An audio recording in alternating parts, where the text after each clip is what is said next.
Then consumer empowerment, the role of design management in the process, because design management is again one of the approaches that is maybe known in the Western world for almost 20 years.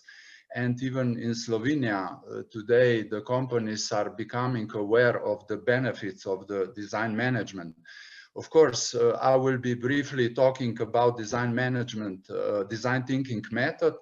And finally, I would like to show you a case of Adriamobil, which is known in the last few years of the #1 in caravanning. I will explain you later about this case. And I will go briefly through personalization. I know you know quite a lot about personalization, but I would like just to focus on some main points. And finally, I would like to show you one very nice startup which got a few weeks ago investment from Kickstarter, and the name is BirdBuddy. And I will switch to one very short video which lasts only 2 minutes. And finally, I will approach to the final remarks, like to summarize which activities should be in for our, let's say, better preparation for this type of approaches to our consumers. Okay, let's start with the first one, business priorities in the digital age. This is the simple question, which is not easy to answer. But we see that the new trends in SMEs, small and medium-sized companies, during pandemic in the age of digital media are rapidly changing the concept of marketing and sales based on the strategy. They recognize the user experiences. And this is something what is known to everyone who is trying to sell a service or a product to the market, but it's not easy to approach it. It is a shift from the era of mass consumption to a new era of context and personalization. We call it the context economy. So we are now in the field where especially micro and small companies, they are becoming with better advantages on the market comparing to the big companies or large corporations, which are investing quite a lot in advertising. But we will see that personalization is something, and direct to the consumer is something that is becoming a really competitive advantage to especially SME sector. Where we need to put more attention, like I call it to-dos. The first stage we need in the business is to analyze what consumers want and need.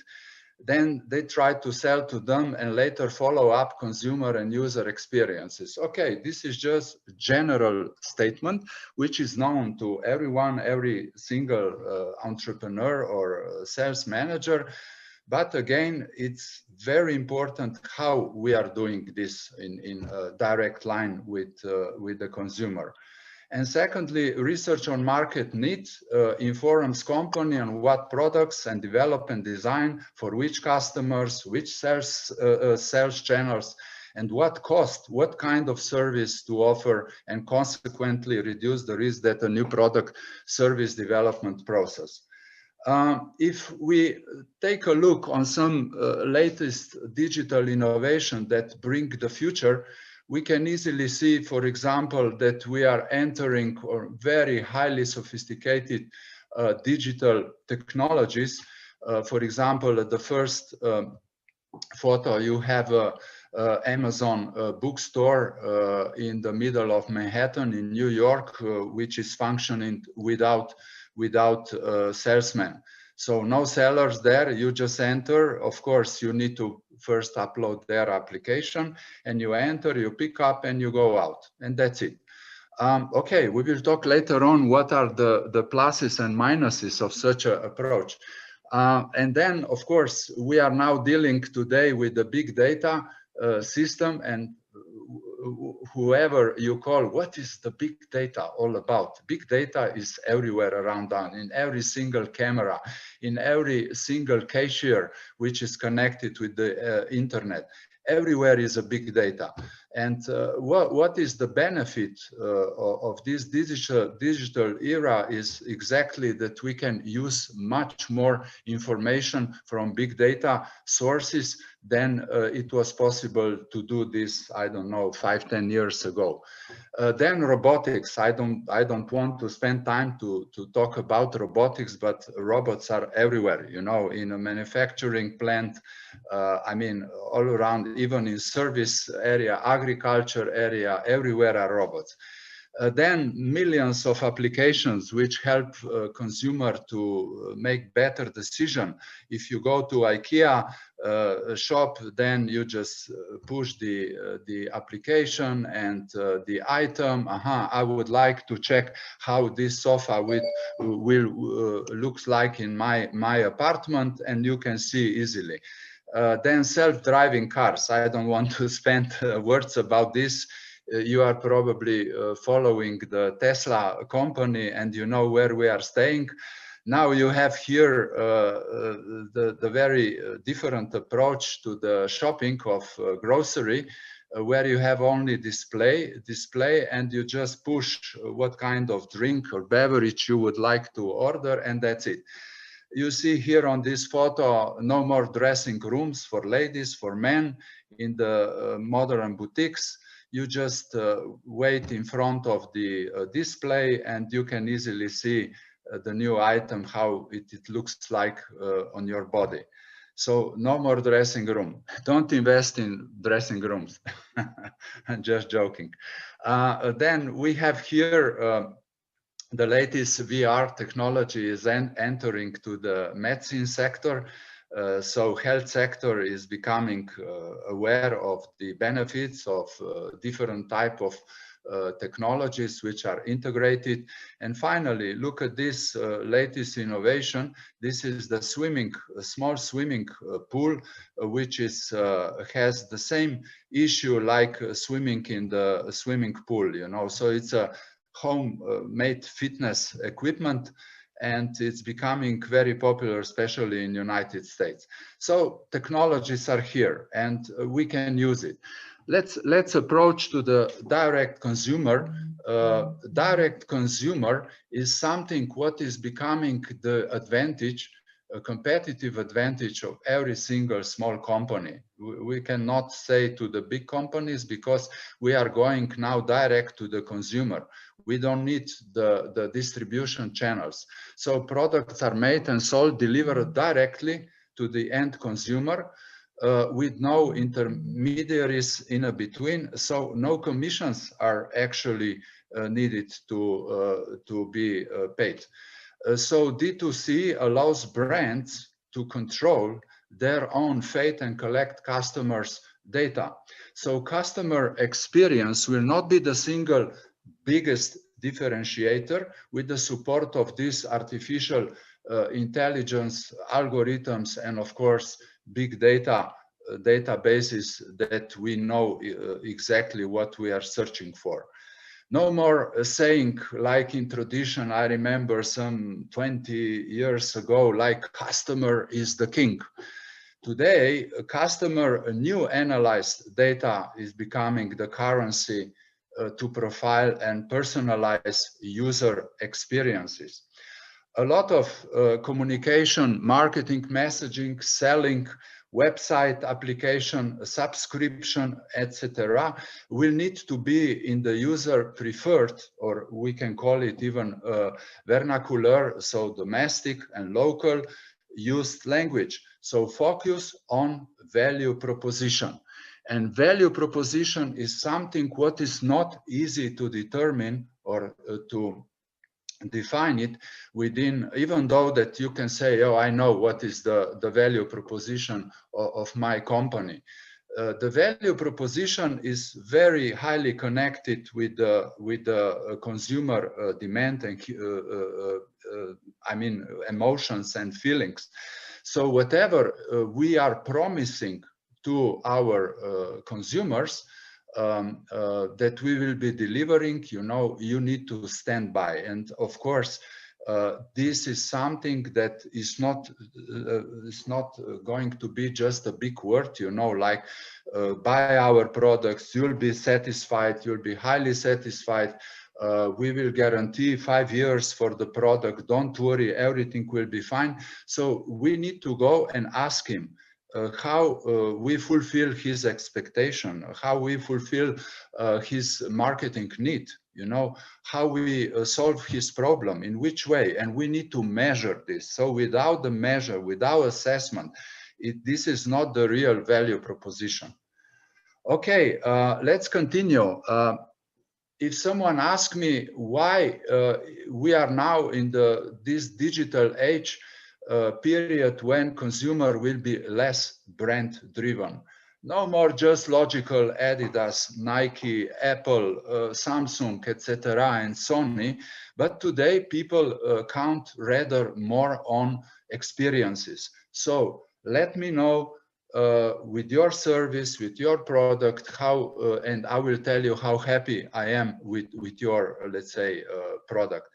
So empathetic sales is something what is the law, you know. Actually, the salesman and sales manager need to put a lot of attention to develop the empathetic sales.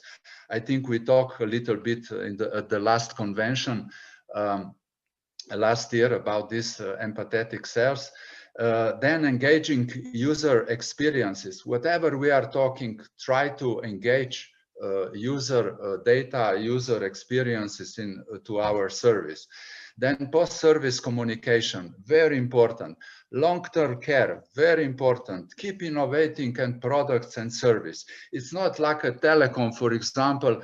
I am in our Slovene telecom for maybe 20 years. They have never came to me, never, ever, and asked me, hey, Mr. Jordan, how happy you are with our service? Can you allow us that we can adapt your internet access and TV stations and blah, blah, blah. And we want to personalize it to your actual use it. I don't need 300 TV channels. I need 5-10 of them. That's it. So they have never came to me. Is it good? No, this is not good. This is very, very bad. I don't like this. I want them to be, let's say, sincere and to be open, empathetic, and try to guess what I would like to order from them. So this is something what is not good. And actually, never forget, consumer will be less brand driven, but more emphasis on experiences. If we go on, consumer empowerment and retention process is going first. The first step is going to understand the whole process. So awareness level, it's meaning like involve them to co-create and socialize and understand what we are doing and what is the core issue and value and benefits of our product. Then, of course, the second step is quite important, is the way how do we reach our consumers. Of course, not just in Kosovo, or not just in Slovenia. Small markets are always, what I say to our startups, the testing market. It's not the big market like in Poland, in Germany. And of course, we need to approach to if we deal with one innovative product, we need to deal to European market. And then we need to communicate and reach them and exchange their desires and try to personalize it. I will tell you later about this. Then the next stage is convert. Convert, it's mean involve important customers to help to define some new values and contents. I always suggest to our young startups to use very simple method. For example, you probably heard of the method customer discovery. It's very simple. You just need to know, let's say, 5-6 of your friends who can you trust. Maybe they are intellectuals, and you invite them in your company, of course, prepared with the set of I don't know, maybe 50 questions and sub-questions, and you ask them to be pretty critical to your product and to your service. This is very, very simple and not costly test how you can engage in this customer discovery opinion, and this is the first important feedback how to convert your product to smell more for a customer need.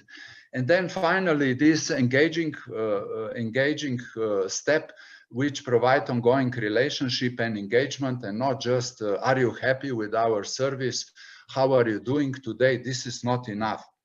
I mean, we can really tailor, we can really personalize the communication in a special way, which is, let's say, tailored to your values and to your concept of communication.